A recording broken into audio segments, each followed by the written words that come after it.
Mr. Eggplant presents. Hey guys, Tyler here, and thank you for checking out this video. And I'm back here in the War Within Prepatch, and I have another Marksman Hunter update video. So this is kind of how my progression has gone here in the Prepatch, and this is for week 3. So unfortunately, even though I did all those keys last week, I got a lot of great rating, but I didn't get anything out of my vault, so I just got tokens, so I got a little bit of gold coming my way for that. But I mean, that's kind of to be expected because I needed just 2 armor slots, which is now just 1. So I just need gloves since I have a 522 pair of gloves still.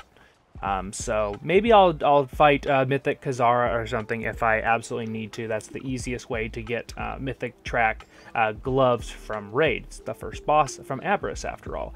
So really, that's the only thing I can really still pick up. To get a little bit more item level. I did make that 525 waist piece finally. I know I've been talking about it for 1.5 million years. I maxed out everything, so my build is completely done. I even got the Augury up to 535. I went and purchased a necklet, which is off of Volcross with bullion, and I've just messing around playing with stuff. I actually tried some dungeon runs with my Ashes of the Ember Soul. It didn't really work out like I wanted to, but I figured, what the heck, let's give it a shot. And I've been trying a few more builds as well, so I'll have a bunch of new Mythic Plus dungeon runs for you guys here over the next week or so. I think I did like 14 or 15 keys, and as you guys can see, it's still pumping, doing some really good damage. This is a plus 12 Algathar Academy. Like for example, Rapid Fire still #1 by a fair bit. Augury doing about 3.5% of my damage normally. Once in a while, it'll get a little bit higher than that.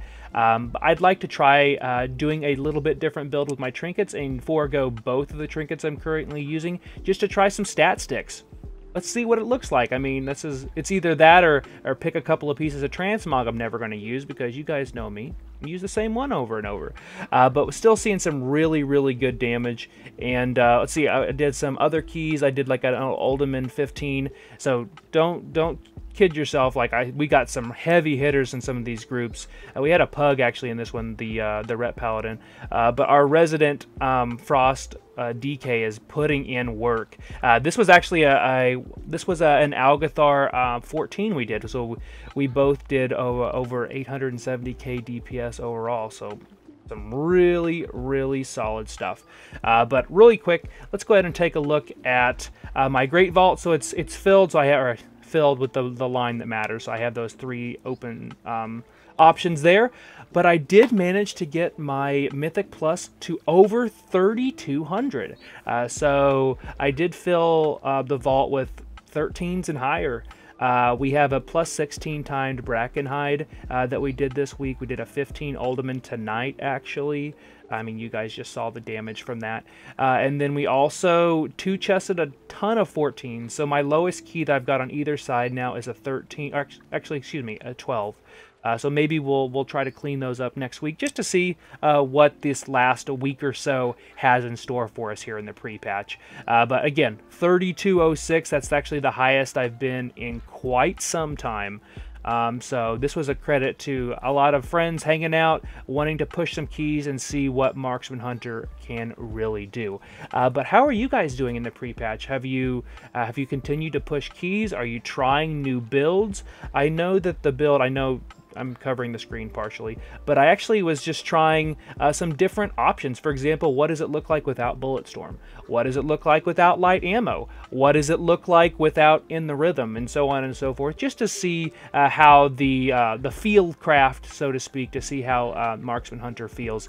Feels real bad when you don't have In the Rhythm, I won't lie. I really, really like that ability, and I wish that they would switch places with Night Hunter in the tree to make that a little bit easier to pick up all the time.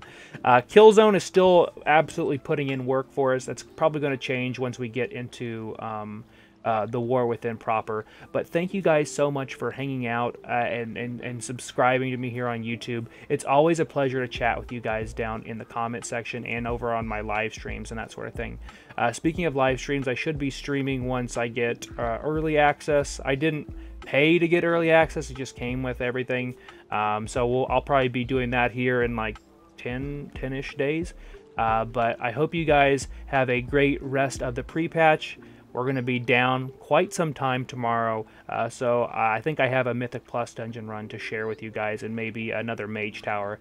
I'm still working on getting those Mage Towers out from 10 to 7, but I'll at least update them all with an 11.0 build to go along with it if you guys would like to try out the Mage Tower right now. So thank you guys for watching, and I'll see you next time.